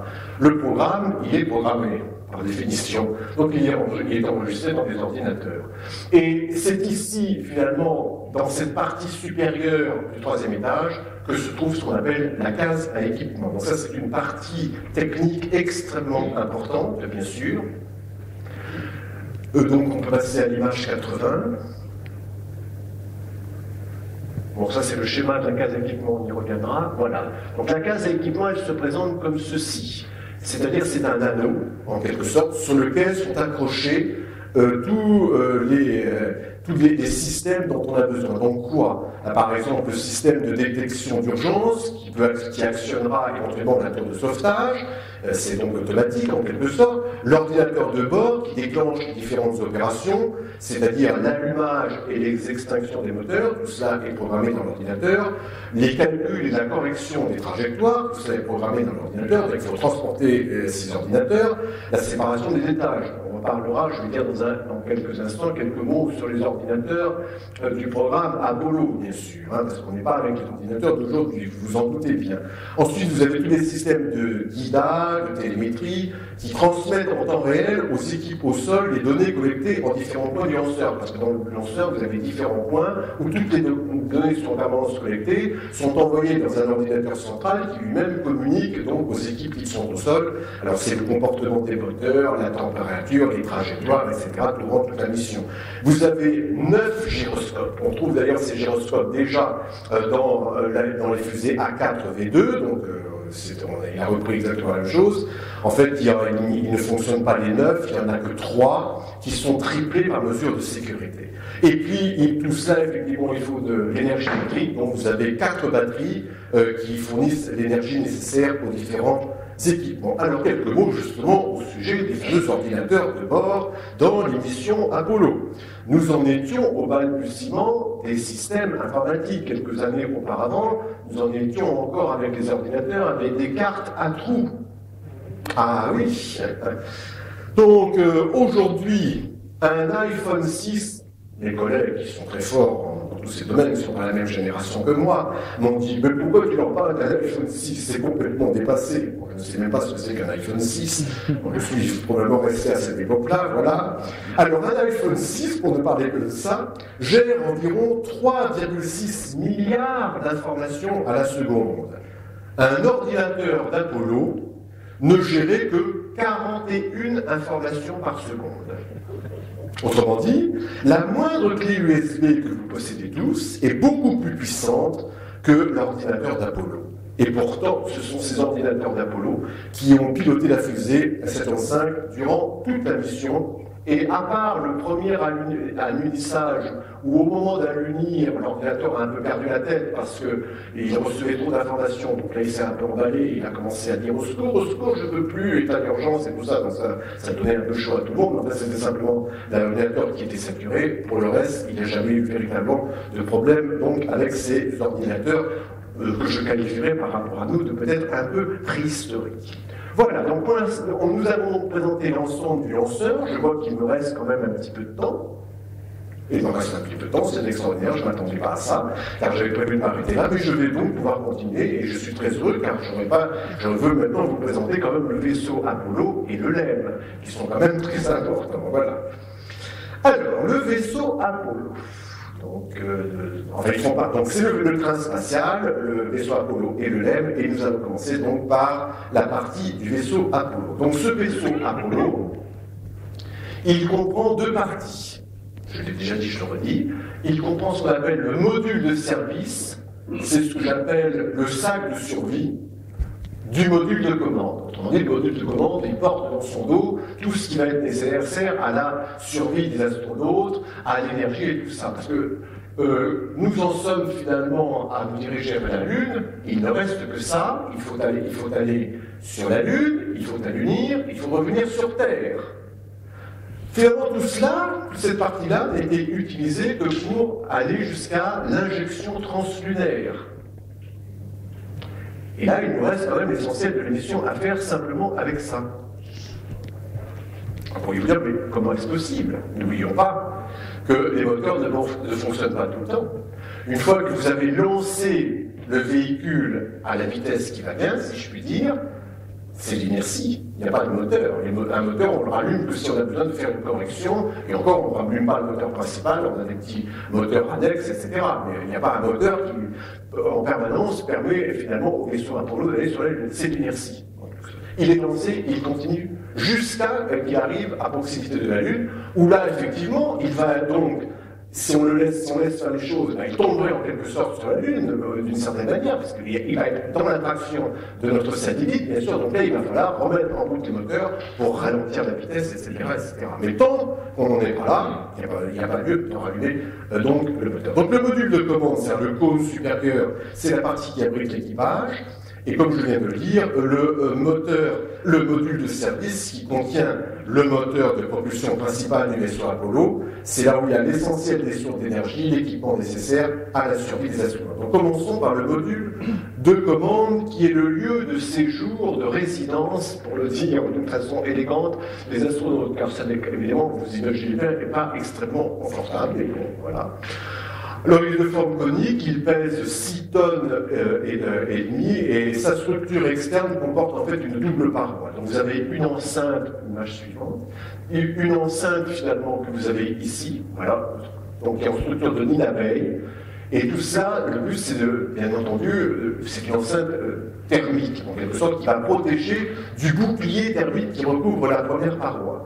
L'image suivante. Donc, le bouclier thermique du module de commande, donc en fait, l'enceinte que vous avez vu tout à l'heure est à l'intérieur, et ici, c'est le bouclier thermique qui est considérablement renforcé dans cette partie-là. Pourquoi? Parce que lors de l'entrée au retour dans l'atmosphère, c'est cette partie-là qui va frotter directement sur les couches atmosphériques et qui va être portée à très haute température. Donc, à la pointe du cône, diapo 87, à la pointe du cône du module de commande, c'est là que se trouvent les sacs à parachute. Donc là, je n'ai pas trouvé beaucoup d'images de ça. Bon, c'est sacs à parachute. Et ces parachutes, donc il y a 2 parachutes de stabilisation de 5 mètres de diamètre, 3 parachutes extracteurs de 2 mètres de diamètre. Vous avez surtout les 3 principaux parachutes de 24 mètres de diamètre. On peut passer l'image suivante, qui effectivement, ces parachutes vont être ce qui va permettre l'atterrissage, si je puis dire, en relative douceur, finalement, du module de commande lorsqu'il reviendra donc sur Terre, et plus exactement dans la mer. Ce qui est faisait partie évidemment du programme. Alors, la structure interne, donc voilà un petit peu à quoi ça ressemble à l'intérieur. Donc, c'est plein de boutons, plein d'interrupteurs, enfin, il y en a partout, en quelque sorte. Vous avez 3 couchettes, sur laquelle sont installés donc les astronautes parallèles et placés donc côte à côte. On peut passer l'image suivante. Et ces couchettes sont suspendues à des poutrelles, comme vous le voyez ici. Voilà, et comme on le voit encore mieux dans l'image suivante, 91. Alors, vous voyez ces couchettes que vous avez là. Bon, c'est pas un grand confort, on est d'accord. Et vous avez ici ces poutrelles qui sont, je compare toujours ça, je ne sais pas si vous connaissez les vélos VTT, je suppose que si, vous avez l'amortisseur arrière. Bon, c'est exactement le même principe, en quelque sorte. C'est à la fois un ressort et puis hydraulique, d'une certaine manière. Vous avez vu ce qui se passe au décollage. Vous avez vu à quel point les astronautes sont complètement comme ça. Donc imaginez s'ils n'avaient pas ce système de suspension, bien sûr, et ils sont sanglés dans leur couchette à ce moment-là complètement. Hein. Bon, c'est vraiment un moment qui, à mon avis, n'est pas du tout agréable à vivre. Voilà, donc, alors, lorsqu'ils sont en position allongée, les astronautes donc, ont suspendu au plafond au-dessus de leur tête un panneau de commande, comme vous le voyez là. Donc, en fait, je trouve que ça ressemble un peu à un panneau de commande d'avion. Hein, et donc, il a une largeur de 2 mètres, une hauteur de 2 mètres, et c'est là que se trouvent les principaux interrupteurs et voyants de contrôle. Alors, les cadrans, en fait, chacun de ces cadrans est réparti en fonction du rôle de chacun des coéquipiers. Car dans une mission Apollo, chacun des astronautes avait un rôle et une mission tout à fait prédéfinie, bien entendu, et donc il était installé exactement face au cadran dont il avait besoin pour faire les différentes opérations de la mission qui lui revient. Donc, alors sur la gauche, face au commandant, donc le commandant était à gauche, face au commandant du vaisseau se trouvent les cadrans de contrôle des moteurs de contrôle et d'orientation, voilà, et du moteur principal. Au centre, face au pilote du vaisseau, se trouvent les jauges des réservoirs de carburant du moteur principal et des moteurs d'orientation, ainsi que les voyants contrôlant le système environnemental, car il fallait climatiser, bien entendu. Ce qu'on appelle ici le système environnemental, c'est la climatisation de l'habitacle. Et sur la droite, face au pilote du module lunaire, eh bien, se trouvent les commandes du système de communication, les jauges du système électrique et des réservoirs situés dans le module de commande. Et puis vous avez encore des panneaux donc sur les côtés qui sont dédiés à la navigation. Et bien entendu, vous avez un tas de petits placards, de petites armoires avec les stocks de nourriture et puis bien entendu tout ce qu'il faut pour se débarrasser des déchets, que ce soit les déchets qui proviennent de la consommation de cette nourriture et puis les déchets tout naturellement, bien sûr, engendrés par notre condition tristement biologique. Je ne savais pas ça. Non, d'accord. Je crois venir dans une mission, peut-être j'ai vu ça récemment, il y a eu un des astronautes qui a eu des problèmes intestinaux. Oui. Ah d'accord. Mais c'est prévu. Oh d'accord, c'était pas d'accord. En fait, il paraît que ça n'a pas été drôle sur le moment, parce qu'il a eu ce qu'on appelle une gastro, c'est ça, voilà. Ils en ont laissé aussi beaucoup sur la Lune. D'accord. J'ai vu ça récemment, je me suis dit, waouh. On peut aller les rechercher d'ailleurs. Ah, oui, quand même. Oh, d'accord. Je pensais que je me donnais là que tu avais. Ah non, je pense bien. Alors, ensuite, les écoutilles. Donc, une écoutille, vous l'avez vu, est ciblée à la pointe du cône. Bon, vous l'avez compris, elle est donc utilisée pour passer du module lunaire au vaisseau Apollo et inversement. Voilà. L'autre écoutille est située sur la paroi latérale et elle est utilisée à terre pour pénétrer soit quand les astronautes ont besoin de rentrer justement au moment avant le décollage, dans les heures qui précèdent le décollage, elle va être réutilisée ensuite suite à l'atterrissage pour sortir les astronautes enfin finalement de cet habitacle. Alors il y a aussi des hublots. Voilà, donc on voit ici Walter Schirra, je crois, qui regarde à travers l'un des hublots et on a une image de l'emplacement des hublots sur l'image suivante, donc voilà, on les voit ici. Voilà, différents hublots. Bon. Alors, on a aussi des moteurs d'orientation. Donc 4 grades de petits, quand je dis petit, ça me fait toujours rire parce que c'est rien de petit, mais par rapport au reste, 4 grades de petits moteurs propulsifs d'orientation qui sont utilisés pour les petites corrections de trajectoire et les modifications d'orientation en particulier lors de la rentrée dans l'atmosphère de la Terre. Et voilà donc pour le module de commande. Ensuite, on passe au sac à service qui s'appelle le module de service. Alors c'est simplement comme une espèce de boîte de conserve, en quelque sorte, non pressurisée, de 5 mètres de long et de 3,9 mètres de diamètre. Eh bien, ce module de service pèse quand même 24 tonnes et il est solidaire accouplé à la base du module de commande. Il a une très longue tuyère qui dépasse carrément de 2,50 mètres. Donc si on regarde, on peut regarder l'image, voilà, on le voit ici à l'usine. voilà, avec cette très très longue tuyère, bien sûr. Et on reparlera de ces petits modules. Et voilà, on le voit ici donc en vue éclatée. Donc on voit le module de commande avec les astronautes. Et ce qui nous intéresse ici, donc on a les réservoirs à carburant du moteur donc, de vaisseau Apollo. On a aussi tous les réservoirs d'eau pour les astronautes. On a les réservoirs d'oxygène et d'azote pour qu'ils puissent respirer. Et ça a été un des problèmes dans Apollo 13, finalement. Hein, c'est quand il est arrivé, une partie du module de service a explosé, a été endommagée. Et il y a eu quand même un problème de survie, puisque la question était comment vont-ils respirer. Donc il a fallu utiliser des réserves d'oxygène et d'azote, finalement, du LEM pour pouvoir assurer donc le retour sain et sauf des astronautes. Je crois même qu'à la fin de cette mission Apollo 13, c'était vraiment juste, en quelque sorte. Hein, les conditions de respiration, c'était vraiment limite. Hein, bon. Il n'aurait pas fallu que ça dure encore trop longtemps. Oui, voilà. Tu as un mot à nous dire là-dessus, Jean-Pierre, sur les problèmes de respiration à la fin de la mission Apollo 13 Oui, à cause du gaz carbonique. Oui. Oui, pardon. Merci. Oui, le problème, c'est que dans un espace confiné, l'être humain produit du gaz carbonique qu'il faut éliminer, et on élimine ça avec des produits à base de lithium. Alors, il se trouve que les Américains, ils n'étaient pas toujours très futés. Il y avait du lithium circulaire, enfin rond, dans un des modules, et dans le module lunaire, c'était rectangulaire. Alors, il fallait résoudre la quadrature du cercle pour les sauver. Heureusement, Mission Control était là, et on les a sauvés. Ils ont réussi à faire rentrer un carré dans un rond. Archimède n'y était pas arrivé. Quand même.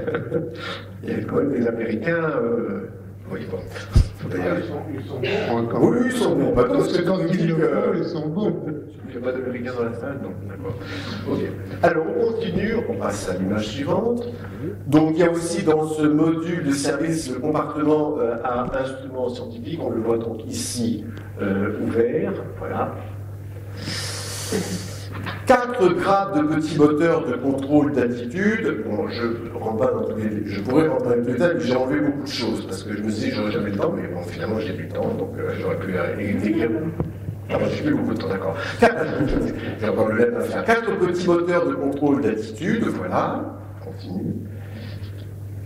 Et on va voir où est-ce que ces moteurs sont disposés sur le module de service, image suivante. Et l'on voit ici, donc, on les voit là, voilà. Donc ils servent justement à rattraper et à corriger en quelque sorte la trajectoire. Et on a ici donc les antennes paraboliques qui assurent la communication à grande distance. Voilà. Alors tout ça est propulsé par un seul moteur principal AJ-10-137. À ergol liquide, avec une poussée de 9 tonnes. Il fonctionne en tout pendant 750 secondes et il peut être rallumé 50 fois.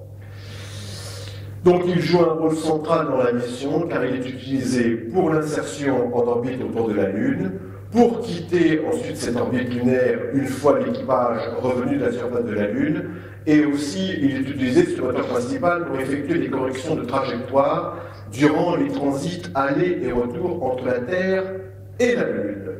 Alors, au cas où la mission devrait être justement, imaginons qu'il y a un problème à ce moment-là, ce moteur a la capacité de ramener sain et sauf le vaisseau Apollo donc vers la Terre. Et quand on a construit ce moteur, sur quoi véritablement s'est-on centré? Sur la fiabilité, en quelque sorte, qui a été l'essentiel de la sélection des différentes propositions que étaient faites par différentes industries, car en fait, si ce moteur avait présenté une défaillance, eh bien, les astronautes auraient été perdus, d'une certaine manière. Voilà. Bon, on a la tuyère, je peux montrer la tuyère, voilà, qu'on a déjà vu, donc c'est en forme d'un coquetier qui dépasse de 2,84 m la partie inférieure du module de service. Alors, maintenant nous passons au module lunaire, le LEM, que l'on écrit LM ou bien en français LEM. Et ce module lunaire comporte 2 étages. un étage de descente, image suivante, qui permet d'atterrir, image suivante. Comment ça, on n'a plus le temps? Pourquoi on n'a plus le temps? Ah ben 5 minutes, mais moi 5 minutes je peux faire beaucoup de choses, 5 minutes. Merci Bénédicte. Ah, c'est gentil, t'es adorable chef. Donc on a l'étage de descente qui est ici et l'étage de remontée. Alors l'étage de descente sert à l'alunissage, l'étage de remontée sert à quitter donc la Lune. Alors, la structure du module lunaire est réalisée en un alliage d'aluminium de façon à ce qu'il y ait le moindre de poids et les pièces sont soit soudées, soit rivetées. Bon, je pense qu'aujourd'hui, on adopterait d'autres systèmes. Alors, le corps d'étage de descente pèse plus de 10 tonnes et il a la forme d'une boîte octogonale, comme vous voyez sur l'image, d'un diamètre de 4,12 m et d'une hauteur de 1,65 m. Bon, alors, il est enveloppé de plusieurs pellicules de matériaux qui servent d'isolant thermique, d'où ce papier doré, je suis sûr, le papier doré en quelque sorte, bien sûr. Et la protection thermique est renforcée donc près de la tuyère au niveau du moteur de descente. On peut regarder les cartes de compartiments triangulaires, voilà, donc en fait on a ici, c'est une forme octogonale, et tout est occupé. On a donc tous les compartiments ici qui sont cubiques et les compartiments ici que l'on voit triangulaires, tout est absolument occupé. Il n'y a pas un seul espace qui ne comprenne pas quelque chose. Donc dans les compartiments triangulaires, il y a tout ce qu'on appelle les consommables, c'est-à-dire l'oxygène, l'eau, les batteries électriques, les instruments scientifiques, c'est-à-dire quoi? Des sismomètres, des magnétomètres, des spectromètres, stations météorologiques, collecteurs de particules. On aura aussi un compartiment dans les dernières missions pour transporter les rovers, c'est les véhicules lunaires. On a aussi tous les marteaux, les foreuses, etc., etc. Donc la fonction de cet étage de descente, eh bien, c'est tout simplement de descendre et d'amener le LEM sur la Lune, et à cet effet, l'étage dispose d'un moteur fusée à la fois orientable et à poussée modulable. Image suivante. Voilà, donc vous voyez l'image du moteur de l'étage de descente du LEM, et j'ai une autre image telle qu'on le voyait sur la tuyère qui en sort lorsqu'il est posé sur la Lune. Donc ce moteur a la particularité qu'on peut vraiment moduler très finement, effectivement, sa vitesse, qui permet de vraiment piloter tout à fait d'une manière correcte le moment de l'alunissage, parce que entre ce qui a été prévu du lieu de l'alunissage, et puis une fois qu'on arrive juste au-dessus du lieu et il faut se poser vraiment à l'endroit qui va le mieux dans ce cycle-là, il faut évidemment apporter des corrections de dernière seconde. Et la seconde fonction de l'étage de descente du LEM, c'est de transporter, vous l'avez vu, tous les équipements consommables qui peuvent être ensuite abandonnés sur la Lune à la fin du séjour. Et d'ailleurs, tout ce qu'on a dans l'étage de remontée, dont on n'aura plus besoin une fois qu'on aura terminé la mission sur la Lune, on le mettra tout simplement à la poubelle dans l'étage de descente. Ensuite, alors, au bas de cet étage de descente, donc vous avez ces pattes, en quelque sorte, des pattes du LEM, bien sûr, et vous avez le bout de ces pieds du LEM qui comporte donc des semelles d'un diamètre de 94 cm, parce que vous savez que à la surface de la Lune, il y a énormément de poussière, et s'il n'y avait pas ces immenses semelles, en quelque sorte, les pieds s'enfonceraient d'une manière qui déséquilibrerait complètement le LEM. D'ailleurs, il n'y a pas 3 pieds, il y en a vraiment 4. Avec 3, il y aurait eu suffisamment de stabilité, mais on en a prévu un 4e en se disant s'il y a un des pieds qui finalement présente un défaut à la dernière minute, et bien on en aura au moins 3 pour assurer la stabilité, bon, et les 4 ont toujours bien fonctionné. Donc on peut regarder la diapo 116. Allons-y, voilà. Pardon, ça c'est l'alunissage, une vidéo sur l'alunissage, vue de l'intérieur. 56, 94, give me one quick up. Back it up slightly. Okay, sit down. Stand by for contact. Gonna let her down. Level off. Let her on down.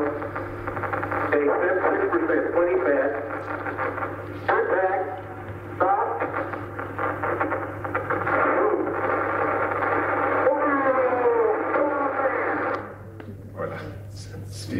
Et je terminerai par les tâches de remontée du LEM, avec cette espèce de tête d'insecte en quelque sorte. Ce n'était pas du tout pour des raisons esthétiques, c'était tout simplement parce que chaque partie de cette tête du LEM, des tâches de remontée, est occupée par quelque chose.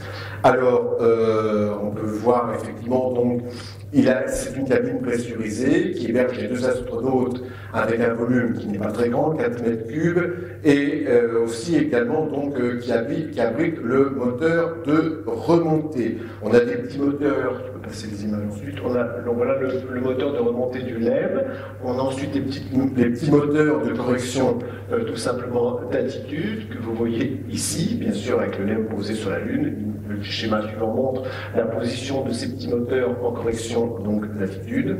Alors après à l'intérieur, vous avez l'arrière de la cabine pressurisée, alors avec effectivement encombré par un tas de choses, en quelque sorte, bien sûr, des rangements, le système de contrôle environnemental, c'est la clim, en quelque sorte, hein, on repasse ça parce que ça m'amuse toujours. Bon, c'est un peu le design de l'époque, on pourrait dire. Hein. Je pense qu'aujourd'hui, on aurait un design différent, voilà. Bon, je passe sur on continue.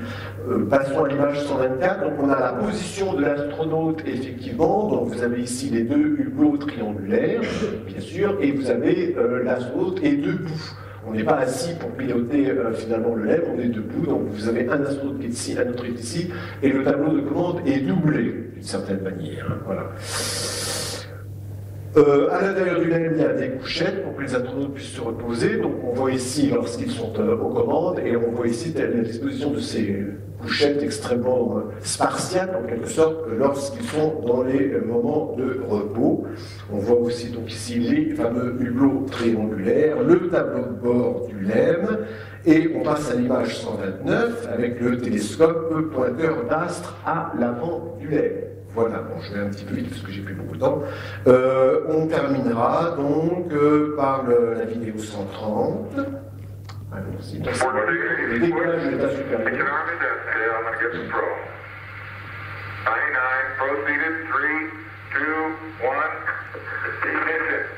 Right away, Houston. Vector good. X-Trot. Victor. Okay, I've got 5.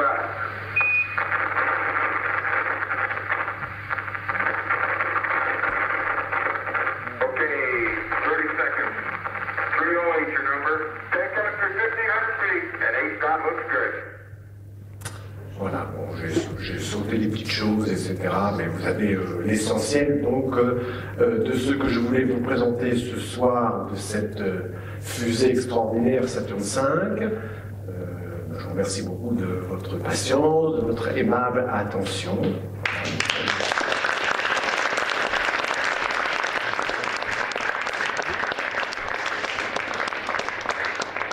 Tu permets que les personnes puissent te poser des questions? Est-ce qu'on a le temps?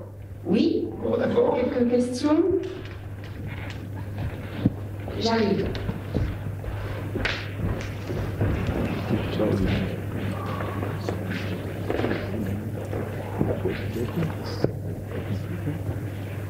Oui, bonsoir.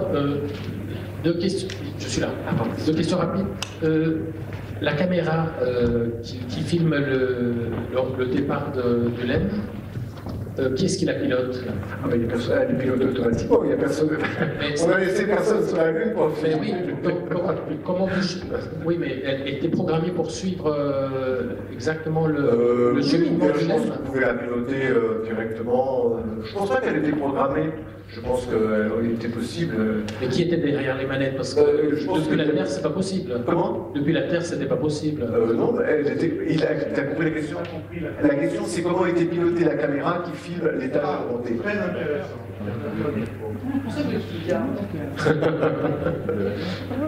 Très intéressant parce que la distance de la Terre et la Lune, c'est 1 seconde, 2.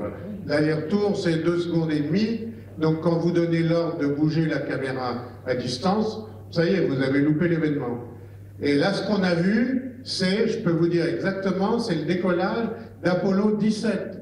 parce que toutes les missions précédentes, l'opérateur qui était sur Terre, il était toujours un peu décalé, il n'arrivait pas à prendre toute la séquence en entier, et il a fallu 4 ou 5 missions de répétition avant pour qu'il réussisse, au moment d'Apollo 17, de mettre le véritable décalage, tenir compte du décalage, pour filmer la séquence en entier. Vous avez vu, c'est la seule séquence en entier de décollage de la Lune. C'était un très bel exploit des techniciens de la dernière mission, en fait. Voilà, oui.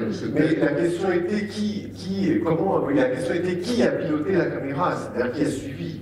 Qui? C'est la question que pose le monsieur. Eh ben, il y a un technicien inter, c'était par télécommande, depuis Houston. Voilà, il avait le joystick, mais il fallait qu'il tienne compte du décalage de 2,5 secondes à peu près, et c'était pas évident. Voilà. Deuxième question, je me suis toujours demandé pour quelle raison on utilise 3 parachutes pour l'atterrissage de la capsule au lieu d'un énorme. Quel est l'avantage d'avoir 3 petits parachutes par rapport à un grand parachute? Oui, vous avez ça à la main, et puis vous avez toujours le problème il faut que les choses soient doublées, voire triplées. Imaginons que l'un des parachutes ne se soit pas ouvert. Oui, donc il y a toujours une possibilité de sécurité. Là, le critère maximum dans tout ce qui est présenté ici, c'est la sécurité des astronautes. Donc tout est doublé, triplé de toute façon pour qu'il y ait toujours, imaginons qu'un parachute ne se soit pas ouvert. Je pense que 2 parachutes qui seraient venus au secours de ceux qui manquaient, auraient quand même, ça n'aurait peut-être pas été très confortable, mais au moins les astronautes n'auraient pas leur vie n'aurait pas été mis en danger. Vous devez toujours penser, comme pour les gyroscopes, comme pour tout ça, non, on n'avait pas besoin de tant de choses, mais tout était doublé, triplé. Tout sauf. Il y a un seul élément qui ne pouvait pas être doublé, c'est le moteur de remontée du Ah oui. S'il ne démarrait pas, c'était fini. C'était la pilule de cyanure. Il n'avait pas. Je sais pas, tu penses qu'ils avaient une pilule de cyanure? Non, je ne pense pas. Je pense que ce sont pas des gens, ce sont des gens comme nous, mais ce sont aussi des gens qui sont parce que c'était leur métier, tout ça. Ce sont des pilotes de chasse, tout ça. Si vous êtes pilote de chasse, vous savez très bien à quoi vous vous exposez. Oui. C'est pas des touristes, si je puis dire. Voilà, ce sont des gens extrêmement aguerris qui pouvaient s'attendre absolument à tout, y compris à. Je pense que, bon, j'ai enlevé toute la première partie de la conférence, mais je voulais toujours parler. L'espace n'est pas un lieu banal. L'espace est un milieu extrêmement hostile pour l'être humain. C'est le lieu de tous les dangers, l'espace. Donc aujourd'hui, on est dans un monde, on a l'impression qu'on est les Superman, non, pas du tout, l'espace est un lieu extrêmement hostile, le lieu de tous les dangers. Et on pourrait se demander s'il fallait refaire ce programme Apollo, ne serait-ce que refaire une mission Apollo, on revérifierait tout, on bétonnerait encore davantage la sécurité, parce que beaucoup d'accidents qui sont arrivés, il y en a eu peu par rapport finalement aux missions qu'il y a eu, on s'est rendu compte qu'il y avait quand même toujours des erreurs. Alors des erreurs parfois infimes, mais trop d'oxygène dans Apollo 1 et ça a pris feu alors qu'on était dans des manœuvres de répétition au sol. Donc 3 astronautes ont péri dans cet incendie. Voilà. Oui. Oui, donc en fait, juste des commentaires, vous confirmerez ce que je dis. Déjà, il y a une première chose que j'admire chez les Américains, c'est qu'en 8 ans et demi, à partir donc, du discours de John Fitzgerald Kennedy, donc, ils ont réussi à poser des hommes sur la Lune, c'est quand même assez fantastique. Je ne sais pas ce qu'on peut faire ici en 8 ans et demi actuellement. Dans les programmes spatiaux, c'est très court, c'est très très court. Alors ils avaient réussi à poser des hommes sur la Lune, je vais aussi dire, ils avaient Wernher von Braun et une armée d'ingénieurs allemands à la base. Voilà.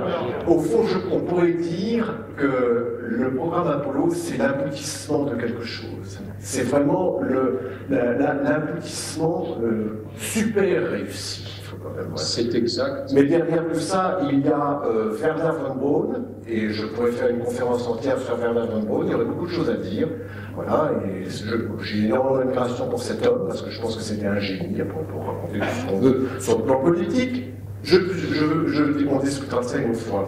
Mais je pense que c'était un génie, et il était, dans la prise de guerre qu'ont fait les Américains, car c'est une véritable prise de guerre, il a embarqué la moitié des ingénieurs qui étaient avec lui donc, au camp de Dora, et aussi à Penemoun. Donc les Américains ne se sont pas trompés quand ils ont pris ces gens-là. C'est exact, effectivement. Il y a aussi les Français qui ont effectivement rapatrié des Allemands, donc à Vernon. C'est eux qui ont conçu notamment les moteurs fusées d'Ariane. Et puis les Russes aussi également ont pris aussi des Allemands, c'est une prise de guerre. Donc ceci dit, j'aurais quand même dire un mot pour les Américains, c'est que c'est quand même des super-héros, les astronautes quand même, parce que Armstrong, vous l'avez montré dans le film, il y a eu un problème effectivement informatique, c'est lui qui a assuré l'alunissage à la main. Donc, et il restait, je crois, une dizaine de secondes, une vingtaine de secondes de carburant de marche pour allumer. Donc ça, c'est quand même à souligner. Et ça, c'est l'homme qui est aux commandes, qui a assuré ça. Et sans doute, n'est-ce pas un hasard qu'on ait choisi cet homme-là pour être le premier? Ce qui ne veut d'ailleurs pas dire que les autres étaient mal. Le film n'est pas, le First Man n'est pas, je trouve pas juste sur cette chose-là, mais voilà. Mais je pense que cet homme-là avait aussi dans sa psychologie une stabilité, quelque chose en lui qui faisait que même dans un cas extrêmement limite comme ça, il ne perdait pas ses moyens. Quoi. Bon, je pense qu'aucun n'aurait perdu ses moyens. Oui. Oui. Une question.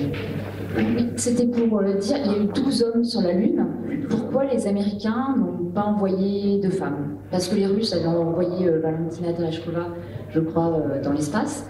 Pourquoi les Américains n'ont pas choisi, ça aurait été un symbole assez fort, d'envoyer aussi une femme sur la Lune?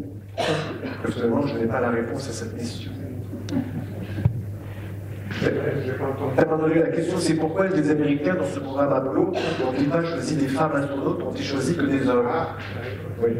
Je l'ai expliqué la semaine dernière. On peut avoir un micro?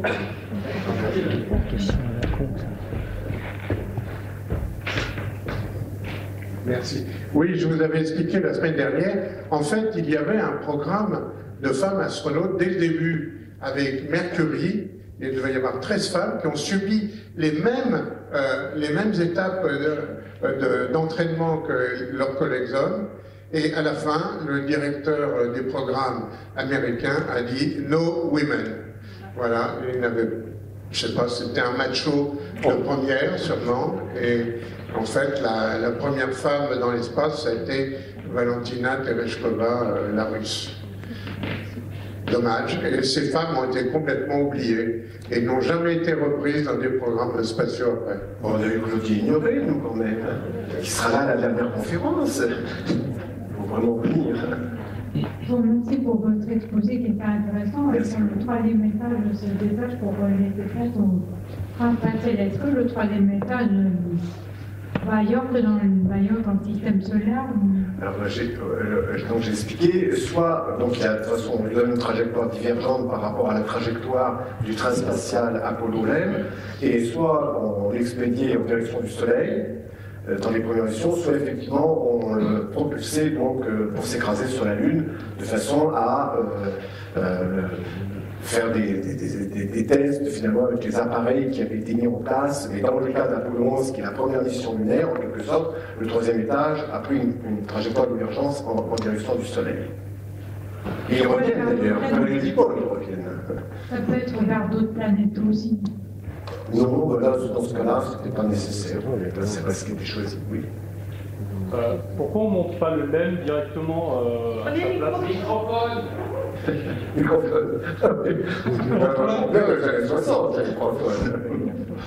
Pourquoi ne monte-t-on pas le LEM directement au-dessus de la capsule Apollo?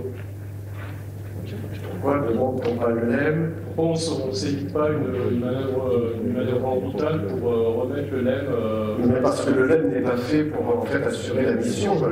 C'est le vaisseau Apollo qui est désigné pour assurer la mission. Le LEM, c'est juste un véhicule lunaire. Le LEM, là, au départ, il est bien en dessous. Ouais.